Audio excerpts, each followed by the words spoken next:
Hello, everyone. I'm Ulrike Tillmann, Professor of Mathematics at the University of Oxford. And tonight I'm here as the chair of the Royal Society's Education Committee. Thank you so much for joining us for this prize lecture. Tonight we're here to celebrate the 2020 Kavli Education Prize, which has been awarded to Mr. Simon Humphries. The biennial prize is given to an individual who has had a significant impact in the field of science, mathematics, or computing education. Simon is the sixth recipient of this medal and can count himself among a list of outstanding educational professionals. This includes Professor Sir John Holman, Dr. Becky Parker, MBE, and Professor Alice Rogers, OBE. To read the citation, the Kavli Education Medal and Lecture 2020 has been awarded to Mr. Simon Humphries for his transformative contributions to computing education, influencing both national policy and the lives of thousands of practicing school teachers. Simon Humphries is one of the founders of Computing at School, and until July 2019, worked as the national coordinator, steering the direction and ethos of Computing at School, managing its day-to-day activities and overseeing its growth from a small group of 20 to over 30,000 members. Simon taught for 25 years before working for Computing at School. He started his career teaching music and was director of music in several secondary schools before changing subject specialism. He went back to university to read computer science in 2002, graduating with first-class honors and proceeding to teach computing and computer science, most recently at Hills Road Sixth Form College in Cambridge. During his time at Computing at School, he served on the committee that wrote the new curriculum for computing, and he led a national training program for computing teachers funded by the Department of Education. He has helped to develop the National Center for Computing Education that grew out of this program, and has co-authored several papers on the professional development of teachers through the community of practice model implemented by the Computing at School. Our congratulations to him on receiving this award. While we would usually be celebrating in London at the home of the Royal Society, tonight we are able to come together to join Simon as he shares with us his thoughts on the progress to bring curriculum change for computing and computer science to our primary and secondary schools. Maybe the mere fact that we're sitting here in front of our computers is a good reminder how important computing is for us all. Simon's lecture will be followed by a short Q&A session hosted by Professor Simon Peyton-Jones. He is the chair of the UK National Centre for Computing Education. Throughout the lecture, you can submit questions to the Q&A session via slido.com using the code #K242. So that's #K242. I very much hope you enjoy the event and will now hand over to our wonderful winner, Simon Humphries. Thank you, and welcome to the Kavli Education Medal Lecture 2020. I'd like to start by paying particular thanks to my nominee, Professor Simon Peyton-Jones, with whom I've worked very closely over the past 15 years or so with Computing at School. Simon has been an inspiration, a mentor, a guide who has applied his vast knowledge and skills to steer the ship of Computing at School, together with many others who birthed CAS and have developed it into the vibrant community of professionals that we know today. I'd also like to give particular mention to BCS, the Chartered Institute for IT, with whom we formed a relationship very early on. They opened doors that we as a volunteer collective in the early days could never have opened. It's been a relationship which has flourished, enabling us to work with teachers in our way, whilst providing much needed back office support and legitimacy. And it's enormously significant for the Royal Society to be supporting education. I mean, they've supported education for a very long time, of course, but in particular to be recognising the enormous impact that computer science is having on all areas of our daily and commercial lives. I hope they'll forgive me. I paraphrased their goal for education here, replacing the word science with computer science. Being educated in computer science enables people to make informed choices. It empowers them. It equips them to prosper in today's rapidly changing knowledge-focused economies. And they go on that their work in education and skills includes an analysis of how the UK's education systems should change and work with teachers to support innovative computer science in schools. Our future computer scientists, designers, creators, makers, engineers, our artists are in the classrooms of our 32,000 schools. And in front of these children are our teachers. It's in their hands to inspire and motivate our young people to make those informed choices about their life and work. It's in their hands to empower them to want to shape the future scientific and technological developments. And it's in their hands to equip them to prosper in today's rapidly changing knowledge-focused economies. So we must never underestimate the influence and impact that our teachers have on the choices being made by our young people. So I'm very grateful to the Royal Society for recognising both computer science and its ever-increasing role in shaping our society, but also the classroom teacher. To receive this medal is a huge honour for me personally, but also to the thousands of teachers who have embraced curriculum change for the benefit of our young people. The short history of computing education has not been straightforward. It's gone through several phases. This history is largely based in university curricula. It's a relatively recent thing, even to think that children in our schools need a solid grounding in the principles of computing. This is understandable. Computer science is a relatively modern discipline, and the rationale for introducing it as a subject in our schools has been driven either by job markets or technological developments, academic industry, academic interest, or wider societal concerns. The debates have ranged from the importance of programming and the understanding of algorithms, as well as to organizational, social, and cultural aspects. Perhaps it's compounded, as for some, computing is a subset of science, for others it's an engineering discipline, and for others, a branch of mathematics. So what is its purpose? Is it something that we should all know how to use? Is it technological training? Should programming have the centrality of the 3 R's of reading, writing, and arithmetic? Is there a place for the academic study of computing in our schools?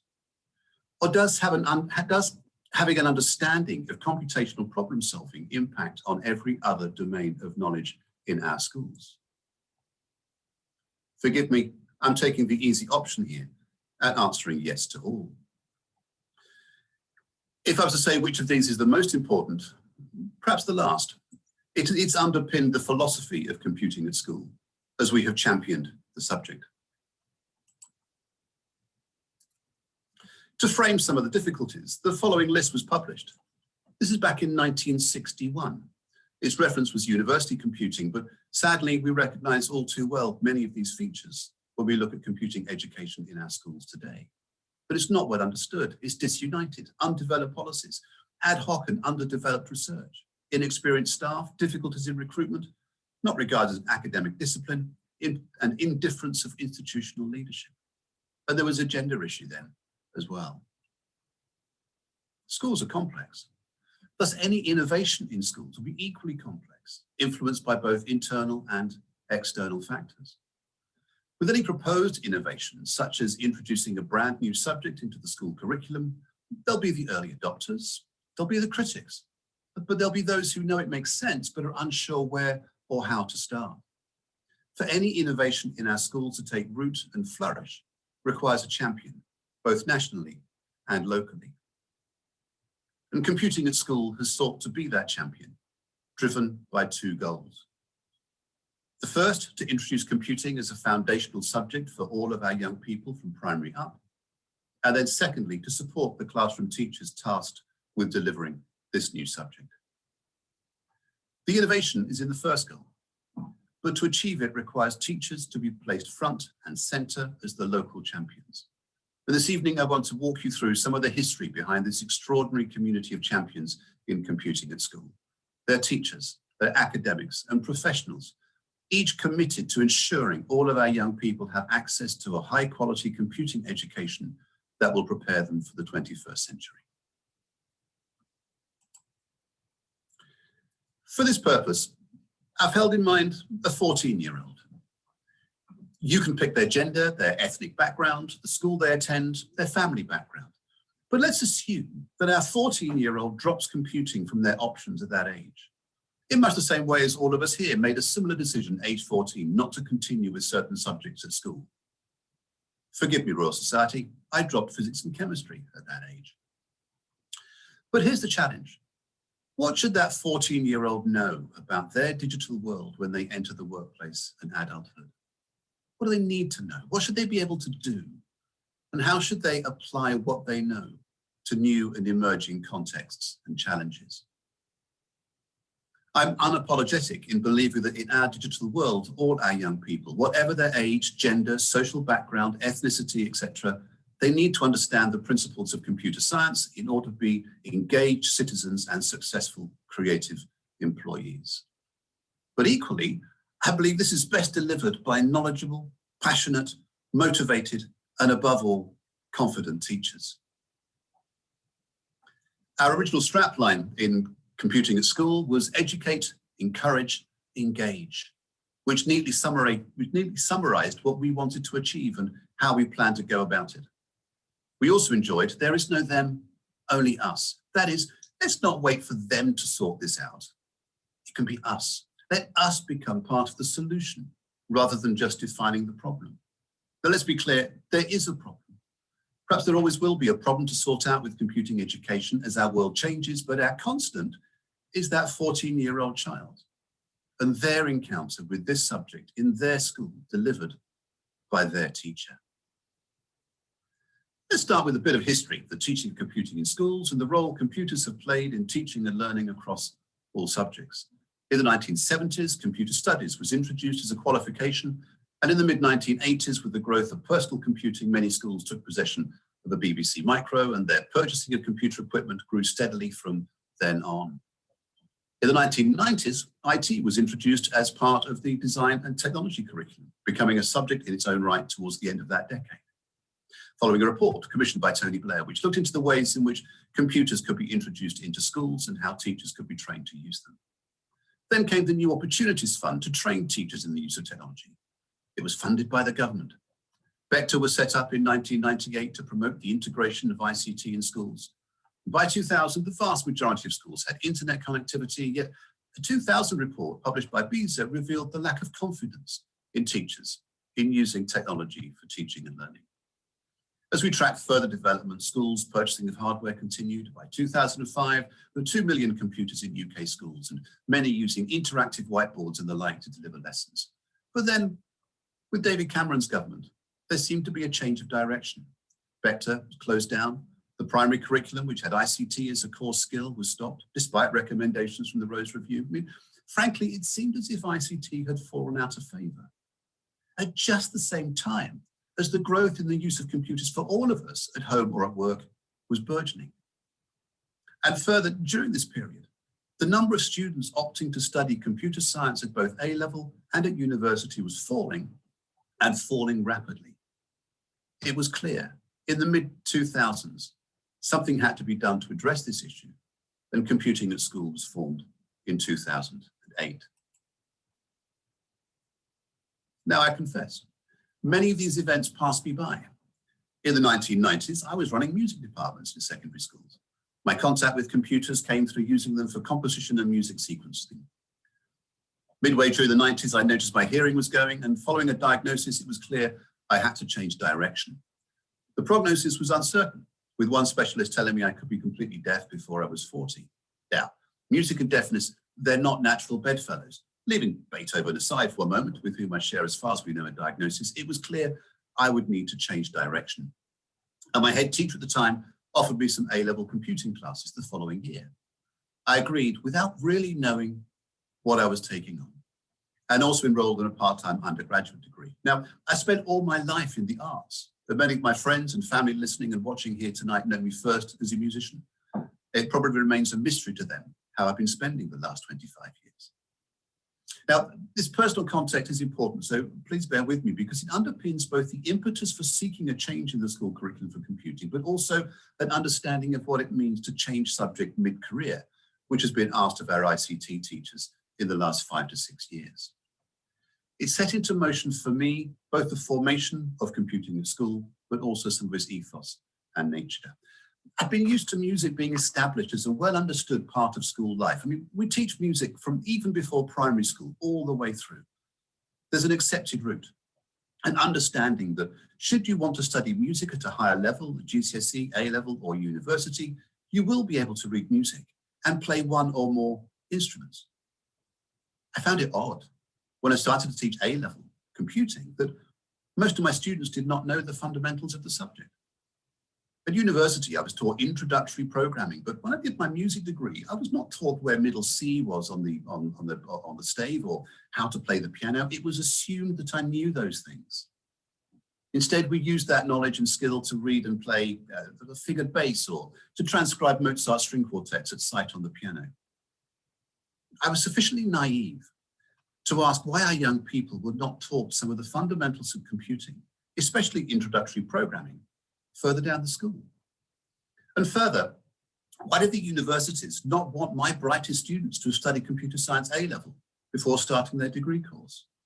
Frankly, it seemed daft to me, but it set me off on a quest to talk to other teachers, other academics. I held a conference with one of my former lecturers, Martin Roots in Cambridge, inviting representatives of industry, academia and education. The then head of the Microsoft Research Lab here in Cambridge, Andrew Herbert, was a keynote speaker. And this in turn led me to meet Professor Simon Peyton-Jones and the birth of computing at school. Supported by other academics, industry, the Chartered Institute for IT and the Royal Society, who published their report Shut Down or Restart in 2012, we collectively championed the change of the curriculum to set computing as a foundational subject, which was introduced in 2014. What are we talking about when we say computing? I mean, why should it be foundational for all? I mean, the recent Gallup of the history of ICT and digital education in schools was focused more on the generalist use of technology to enhance teaching and learning across the curriculum. Now, this continues to be an issue. 2020 has forced most teachers into using technology in ways they've never used before. I hope some of that use remains, but this was not our focus. Our emphasis has been on the subject discipline of computing, and yes, specifically, computer science. So already we're coming up against a naming issue, computing, computer science, computing science, information science, informatics, and so on. I'm not sure we ever fully grasped what ICT was, by the way, but we spend much time debating these different terms with different camps being set up to argue their case, such as we might debate the best programming language to use for teaching. But let's be clear, the musicians don't argue what music is, or the geographers what geography is. Perhaps it's not so surprising. We're relatively new, as I say, and those who come to computing through maths, and some come through engineering, and some through science, see something different, but the computing becomes the glue that brings each of these disciplines together. But when you approach the subject through the eyes of a mathematician, perhaps you see something different from that of an engineer or a scientist. We can say what it's not. Hal Ableton famously, that computer science is not really about computers, in the same sense that physics is not really about particle accelerators and biology is not about microscopes. And he finishes, it's very easy to confuse the essence of what you're doing with the tools that you use. What cannot be questioned, though, is the fundamental impact the computer, the machine, but also algorithms are having on our daily lives. The vast majority of businesses can no longer run without computers to perform their function. We might even describe every large organization as an IT company. Well, that's banks, IT companies specializing in financial products, or large retailers, IT companies selling goods on their shop floors. Computers are pervasive, influential, and shaping our very existence. And the reliance we've all had in some way or another over the recent months of the pandemic have illustrated starkly that reliance. They're everywhere. There is no industrial, scientific, or commercial activity that is not assisted by these machines. The Royal Society put it rather well in their Science is an Open Enterprise report published back in 2012. To paraphrase, computing is transforming both how science is done, but also what science can be done. However, we're not all in agreement about what our children need to know and how it should be delivered in school. Is it sufficient just to know how to use a computer? And if so, what does that mean? What skills do we need? We often hear, I don't need to know how a car works in order to drive a car. Or perhaps, do I need to know how the hammers hit the strings of a piano in order to play the piano? But do I need to know the physics of airflow to make the sound on a flute? Well, it may not surprise you that I believe the answer is yes. It does help. In the latter cases, it will make you a better performer. Understanding weight and pressure applied to a key on the piano to operate the hammer correctly is significant. It'll fundamentally change the sound being made. And ditto for the flute. And even for the car analogy, you can become a better driver with some basic knowledge about, why you avoid applying a brake around corners or riding the clutch. Now, of course, all such analogies break down eventually, but what we're left with is the knowledge that computers are here to stay. And just as our 14-year-old needs to learn about the science of physics and chemistry because they live in a physical and chemical world, so too, they need to understand their digital world and the science underpinning that world, namely computer science. As I mentioned earlier, I dropped physics at 14, but I have a mental model about the physical world of atoms, forces, heat, and light, etc. And so too, our young people need that mental model of computation and understanding of how their digital world is being constructed. The tools we use for computing change rapidly, but the principles upon which those tools are built and our interaction with them has changed very little. By analogy, we're no longer making music on the crumhorns or the sackbuts of the Middle Ages. So the program of study introduced in 2014 sought to introduce this. It endeavored to rebalance the subject, to rebase it for the current generation. The aims start in this way, that the core of computing is computer science. Thus, the starting point is are the principles of information and computation. It doesn't end there. Building on that knowledge and understanding, pupils are equipped to use information technology. And then, computing also ensures that pupils become digitally literate.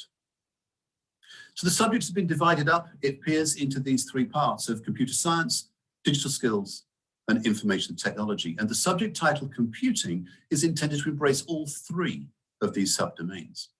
Now, the debate about those three strands, how they're connected, which is more important than the other, continues. But what I want to emphasize is that ICT was not replaced by computer science, it was replaced by computing. Now, the most challenging of these three for our teachers is the computer science strand. And this was the main focus for computing at school. One of our earliest tasks in CAS was to describe what we meant by computer science in the curriculum. Here we argued that computer science was a subject discipline because it had the following facets of a body of knowledge, a set of techniques and methods, a way of thinking and working, longevity, and independence from specific technologies. And we outlined some key concepts to do with languages and data and communication, abstraction, as well as the wider context for computing. We don't have time this evening to dig into each of these areas, but it is to be noted at this level, programming is not a subject heading. We discuss it in more detail in the document, of course, but computer science is so much more than programming, but it is how we bring computer science to life. And I believe that every child in every school should have repeated opportunities to design, write, run, debug executable programs. They should all be taught how to write and to read programs in just the same way that I believe all our children should be encouraged to write poetry, create music, play sport, conduct science experiments, and learn how to read a map, and so on and so on. But programming should be one of the cornerstones of our 14-year-olds' digital literacy education. As Steve Jobs put it, programming teaches you how to think.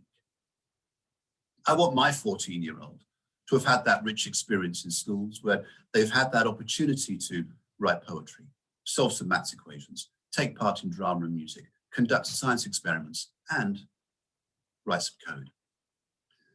Being able to program opens up a whole new world of teaching and learning, which again would take too long to go into here, but perhaps the success criteria of this innovation will be when we see children using their programming skills in other subjects as a way to learn those subjects, sort of coding simulations to learn physics, or geographers using data mining or big data tasks to learn a topic. This may only occur when we have a generational change where everyone, teachers of all subjects, can program. As my colleague in CAS, Professor Paul Curzon, has put it, you understand it when you create an algorithm to do it that matches the real world in some way. Perhaps it goes without saying, but a new subject being introduced into the school curriculum brings with it the need to ensure that the teachers are equipped with the skills and knowledge they need to teach it effectively. This is no small task, and the second of the CAS goals. Becoming a teacher of computing in the UK, particularly in England, where the new curriculum was implemented, has been a huge challenge for many. I mean, imagine you're an experienced teacher in a school, feeling confident in your abilities, and you learn that the whole curriculum subject with which you are familiar has changed to include topic areas about which you are either very rusty or have absolutely no knowledge. And this has been the situation for many teachers in England. Former ICT teachers who have been rebranded as teachers of computing, including computer science. That's hard. You know, imagine for a moment you're a keen musician, you sing in a local choir, you can pick out a few tunes on the piano, now being asked by your head to teach music in a secondary school. Or perhaps you've got some conversational French and you're now asked to teach French to GCSE standard. I mean, this is the scale of the challenge. And frankly, I'm in awe of the teachers who have put in so many hours of their own time, unpaid, to upskill in this way so far. I mean, to highlight one of these programming, it's a skill, you can't learn it overnight. We can learn from others. But the need here is not necessarily to become competent and skilled programmers, but to know how to teach it effectively. But for teacher confidence and credibility from our pupils, we'd expect a reasonable level of confidence and competence as we try to help out with our own students' programming development. In this community, there are many who are only able to engage in computer science aspects to a limited degree because of a lack of confidence and/or identity rooted in a lack of subject knowledge. And due to the differing backgrounds of these teachers, we can make no assumptions of what a typical teacher might look like. So any program of professional development has to be flexible. It has to be individualized. There is no one size fits all. So how can we best tackle this scale of professional development for our teachers? Personally, I prefer the term professional learning. It supports ownership from the teacher rather than development via another's agenda, but then we're returning to quibbling over names. Now, many professional learning activities consist of traditional courses or workshops, a day here, a day there, perhaps with little opportunity for collaboration. I mean, how many of us have attended such sessions, such courses, where all we took away was the chat over coffee or the conversations over lunch where the war stories were shared? So in CAS, we sought to replicate this, establishing 2 networks to help teachers connect with other teachers and to share their experiences and their resources. We started an online discussion group, the CAS Forum, which also enabled teachers to share their teaching resources and find out about meetups and events in their local area. And we created a number of community-based hubs. The purpose of these was to get the teachers together to talk and share, to build confidence, to somehow formalize those chats over lunch. Now, this was before the curriculum changed, and I remember well the first I held in Cambridge in 2009. At that time, it was as much about a clarion call for more computing in our schools than it was about lesson planning and resources. And over 30 teachers attended from across the region. About half had travelled up from Essex, so it made sense for them to have their own hub, and so this was started a while later, and so it continued. Small groups of teachers meeting after school in their own classrooms, led by other teachers to build consensus, to gain support, to share with each other how and what they were teaching to their pupils. Now, for the majority who were working in single-person departments, these became their departmental meetings, their only contact with like-minded colleagues. They did not feel quite so alone. Now, at the time, I hadn't heard of the term community of practice, but this was what they were. It just seemed obvious to me that this was what we needed. It was what I needed. I needed the support and engagement with other teachers to help my own classroom practice. And it was heartening to read subsequently the amount of research supporting this notion about effective professional development being intensive, ongoing, connected to practice, being situated in the school classroom, connected to other strong initiatives, but fundamentally building strong working relationships among teachers. These community hubs, they had one principle, that the teachers should leave with something they could use in their classroom. They met approximately once a term, they were face-to-face. Now we've had to cope recently with increased online interaction, but I believe teachers are people. We spend our day in front of warm bodies, checking their body language or feedback on their lessons. They were local. The teachers did not need to spend time traveling to distant venues or take time out of the classroom to attend courses. And they were peer-to-peer. It was teachers helping and supporting other teachers. We corralled the expertise from local university faculty to support as well, and sometimes industry professionals as a means of broadening the scope and the engagement of the CAS community. These hubs, these local communities of practice became the bedrock of CAS. They encapsulated the ethos of CAS and established an innovative approach to teacher professional development, being situated squarely in the classroom that continues to this day. And it was the mechanism by which we grew the community, and as they grew in number and we grew in confidence, we were able to meet the standards laid out by the government for professional development. The hubs are safe places for teachers to work with and for each other as they share in each other's professional development and understanding of computing, a true community of practice. In truth, there are several communities of practice at play in CAS. At one level, there's the National Community of Practice centered around the website that provides community discussion, resource sharing, and events. And that online community forum has grown from 1,000 accounts in 2012 to now something approaching 40,000. The CAS hubs were both the newcomers and the old-timers, those with very little subject knowledge mixing with academics from universities, who we assume know a lot, and industry professionals who brought their experience to the group as well as more experienced teachers, but all had a common goal. They believed our pupils needed a better return on computing education in their schools, and they wanted to help. And there's no doubt the newcomers were able to gain confidence from watching, listening, and seeing how the more experienced were tackling the challenges at hand.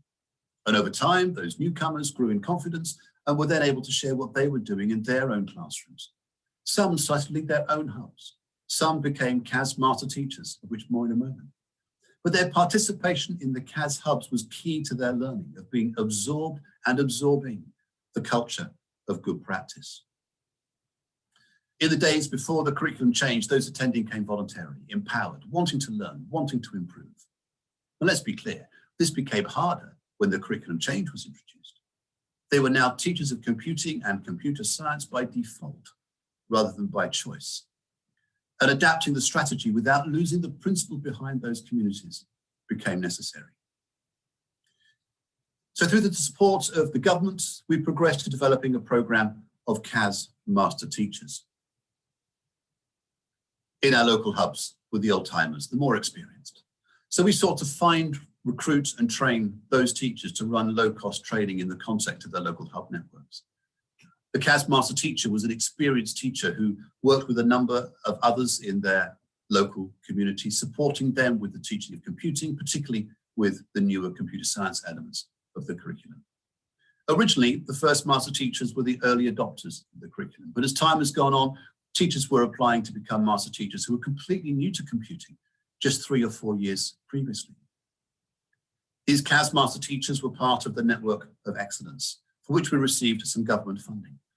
This funding was distributed to a number of CAS regional centres based in universities who provided the training and support for master teachers at a regional level.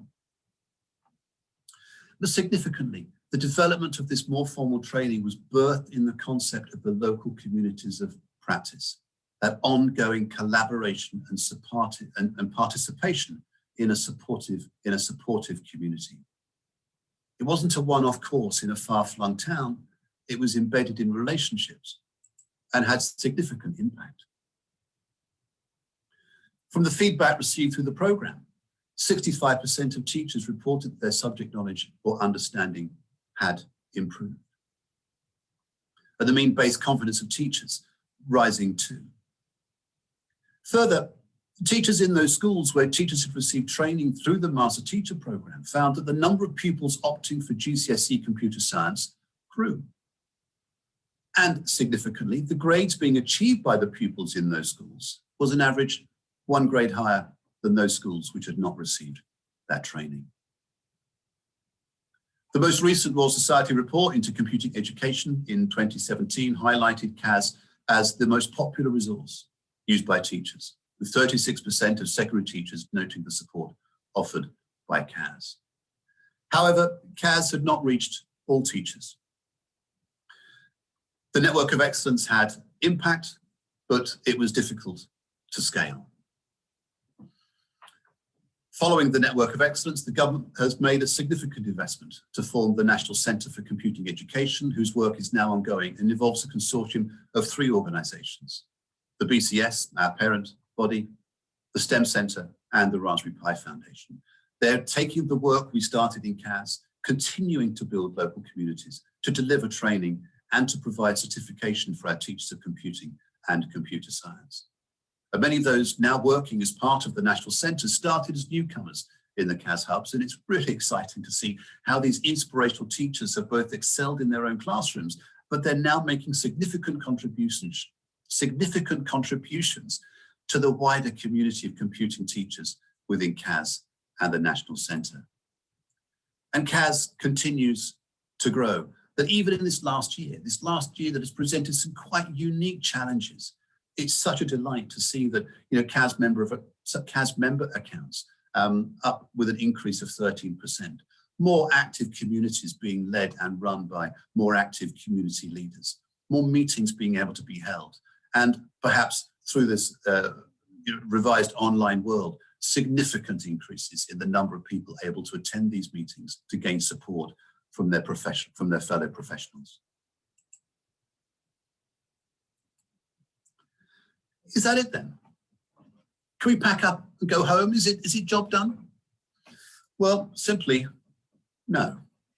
We continue to face challenges, and there are a number of pertinent issues that we still need to address.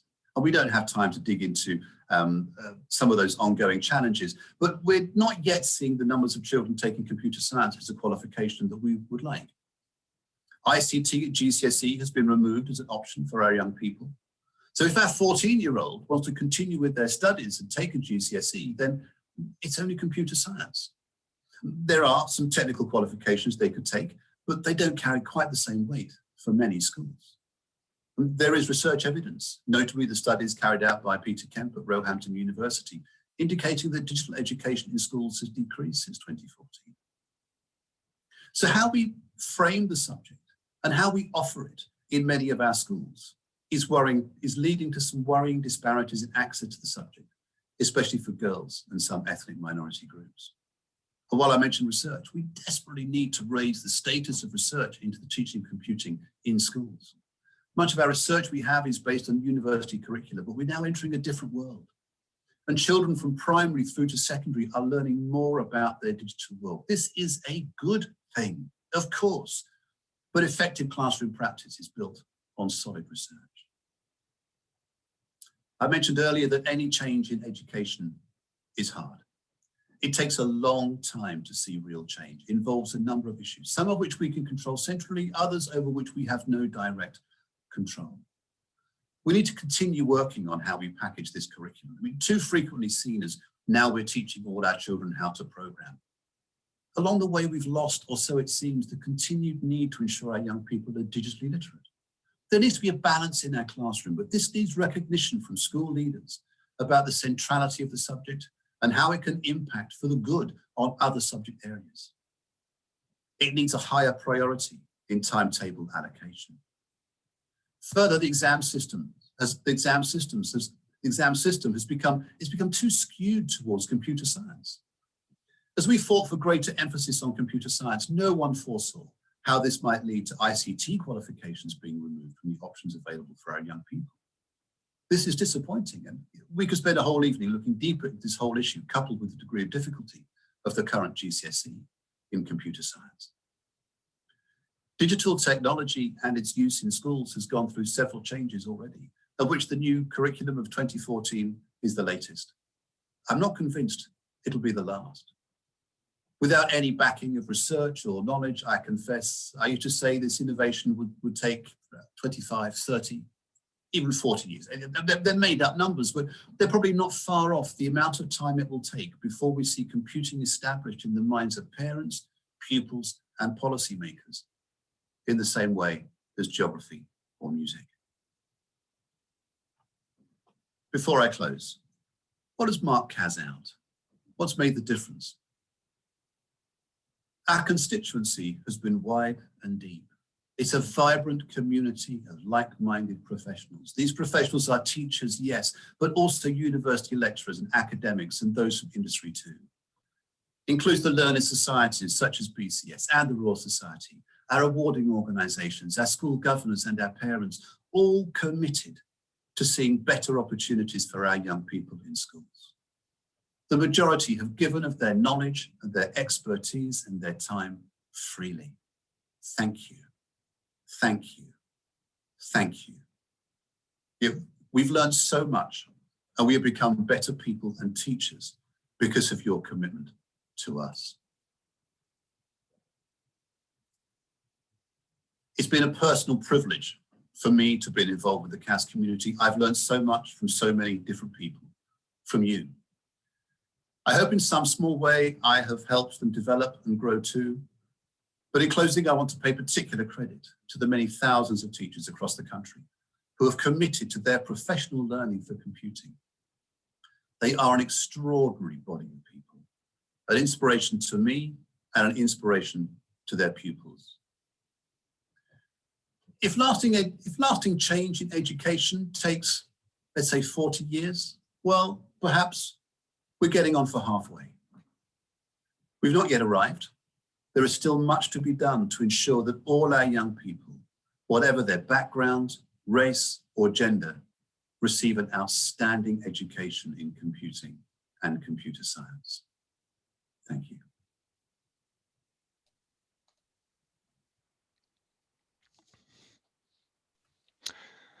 Well, thank you, Simon. That was great. I loved your concentration on the idea of an organic, volunteer-led community of practice that's really made this whole thing go. And I have to say, I feel as if it's your ability to glue together that diverse bunch of passionate, committed people into a coherent, inclusive, welcoming community that has been a key to the success of the entire enterprise. So thank you so much for that. Let's move on to questions. We've got about 15 minutes for this. So audience participants, this is your moment. So go to slido.com if you're not there already, and type in the magic code K for kilo 242, K242, and then you'll see a window with two tabs at the top, Q&A, which you can type questions into, and polls, which you can type, well, it'll be self-explanatory, go to polls as well. But type and on the Q&A thing, you can upvote questions. So look at any questions you like, upvote them, and type in some of your own. But Simon, we're going to kick off straight away. We've got quite a few, so brief answers. You referred right at the end to a bit about gender, race, and creed, and that relates to diversity in computing. And Kelly asks, how could we improve diversity in computing, both at school and as a career option? How long have you got? It's a tough nut to crack. Not long. Isn't it? Well, I don't have any immediate answers to be fair, and I think it has remained an issue that computer science has been cast and seen as potentially a subject for boys, if I can use the term geeky boys as well. But there are significant examples of other schools around the country where that isn't the case, and we're seeing a growth of girls taking computing in the way in which it's being taught, the respect that the member of staff has, the topics that are being studied, the very approach. There's something about the way in which we're teaching. It's the fundamental pedagogy behind that approach, and the way in which we as teachers are approaching girls, those from ethnic minorities and others. And it's kind of beholden very much on the teachers to lose perhaps some of their preconceptions about the ways in which girls and other groups are interacting with this subject. Good, thanks. Now here's a question for Joe, and this also relates to inclusion, actually. So Joe's asking whether computing should be compulsory after Key Stage 3, that is particularly at Key Stage 4, and how could it be slotted into the curriculum? Now, it is a foundation subject, so technically it is part of the national curriculum from Key Stage 4 as well, but that's largely honoured in the breach. So this is about children who maybe are not studying computer science GCSE, but nevertheless have an entitlement to computing education at Key Stage 4. How should that work, do you think? I might cause some issues certainly with some colleagues that I kind of don't have this feeling that computer science should be compulsory at Key Stage 4 as an examined subject. But I certainly think that children should continue to have the opportunity to be developing their understanding of their world computationally through other subjects by continued use and by continued engagement. I think we do have an issue at Key Stage 4 with the GCSEs. There is a lack of choice now, or an increasing lack of choice, as I mentioned in the talk, that our 14-year-old can really only choose if they want a GCSE computer science, but as I made reference to the technical subjects as well. And we are missing a trick by not actually including ICT as a GCSE, or even perhaps, to be perhaps even more controversial, recasting the GCSE not as computer science, but as computing, but is that and that will be assessing the three components that are integral to Key Stage 3, Key Stage 2, Key Stage 1 computing. So we see computer science being assessed, and information technology and digital literacy in the one qualification. Perhaps it's unwise to specialize too early in computer science for that Key Stage 4. Perhaps leave that for A level. Okay, so continuing on the theme of involvement with other subjects, Helen asks how computer science in particular, but computing in general, could be made more engaging and relevant to other school subjects, especially maths. So you might think of whether it might be more sort of symbiotic, whether we might make more of the overlap between subjects, because computing sort of is a foundational for lots of this other stuff. How can we make more of that aspiration? These are such good questions, and such deep questions too. There are links, aren't they? Certainly. I mean, I'm reminded, just as you were asking the question, of the wonderful kind of Wolfram Foundation with maths, and whether it's Stephen Wolfram or Conrad Wolfram, it's one of the two brothers there that run that organization. Actually thinking about teaching maths computationally, because we now have the tools available to do something different.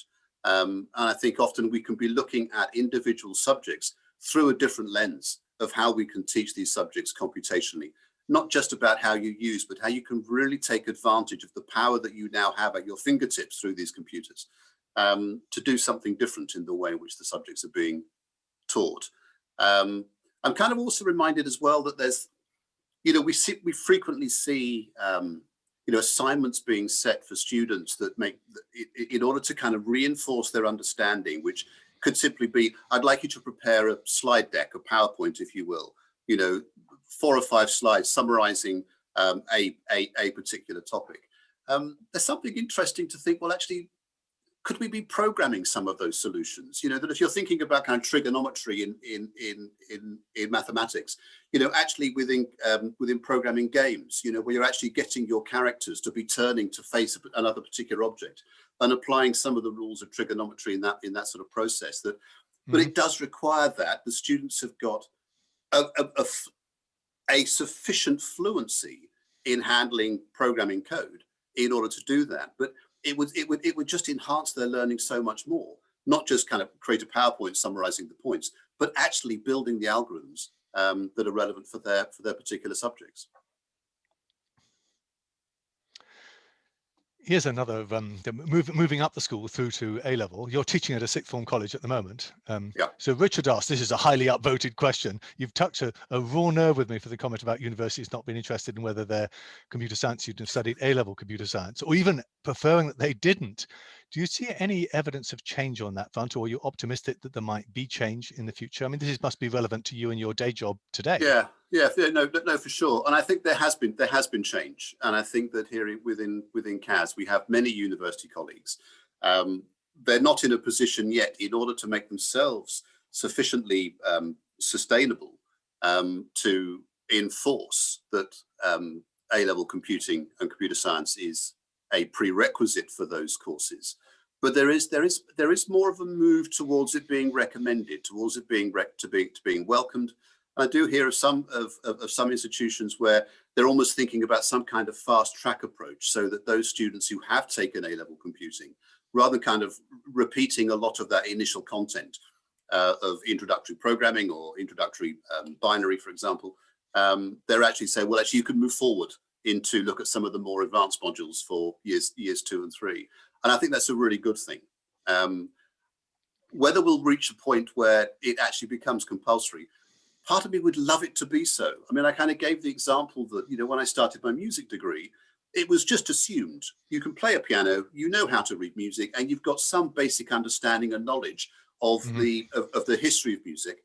Well, let's build on those skills. So rather than teaching introductory programming, why not teach about how we can optimize algorithms more effectively? Because the students have come with some knowledge in the first place, and I think that would be a very good thing to be aiming for at some distant point in the future. But I would love it to be so. Great. Let's move on to think about other partners in CAS. So you stressed that CAS doesn't just consist of school teachers, it consists of IT professionals and software developers and parents and school governors and so forth.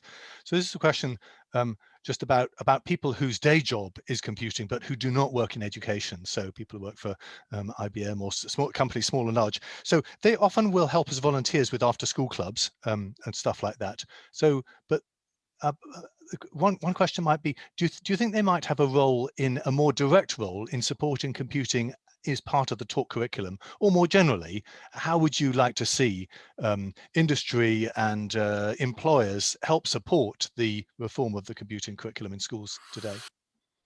Yes, and I think it's a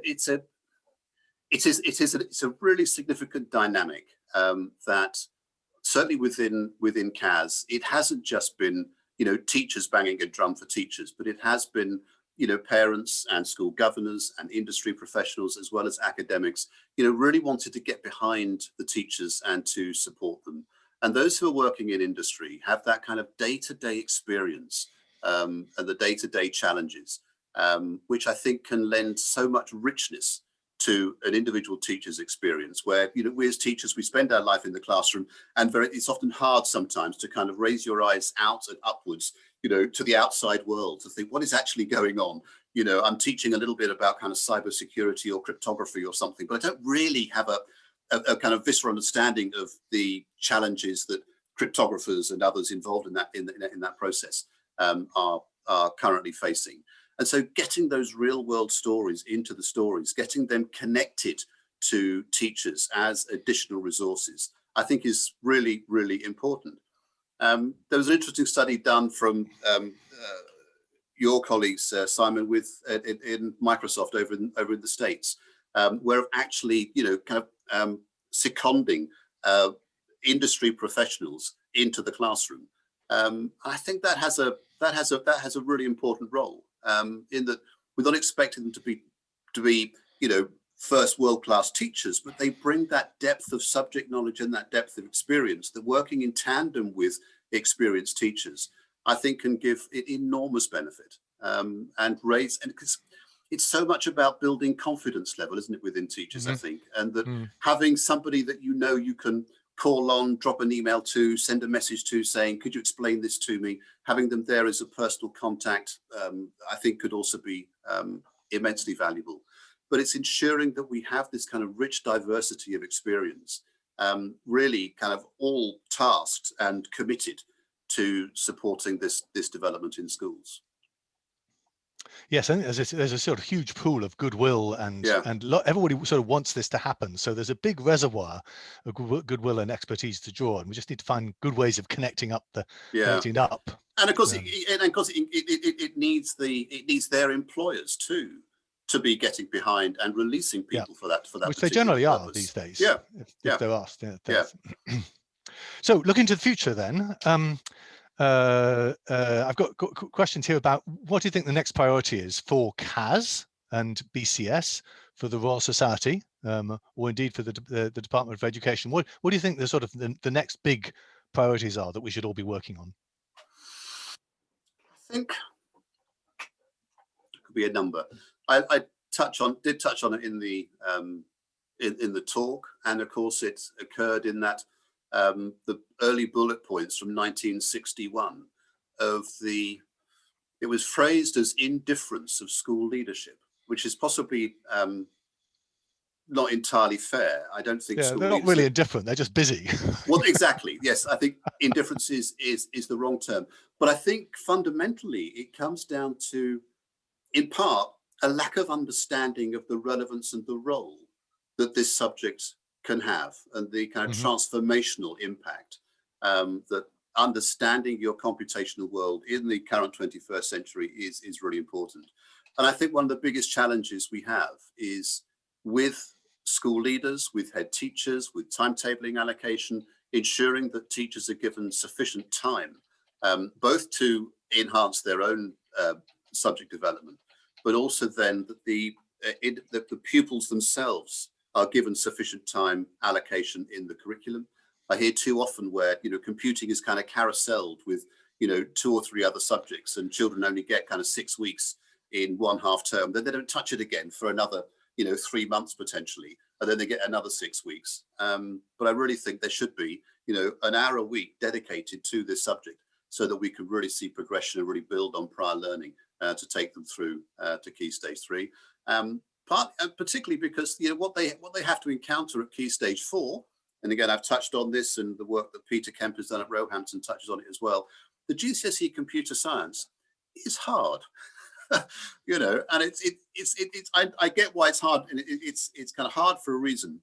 But we need to ensure that they've had sufficient groundwork at Key Stage 3 in order to prepare them thoroughly for what's to come at Key Stage 4. Or even if, as I was alluding to, they choose to drop the subject at age 14, they've then got a good mental model of their computational world.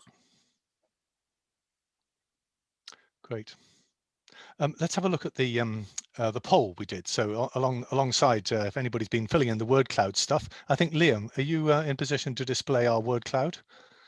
I can see it sort of at the top. Maybe everybody's seeing it.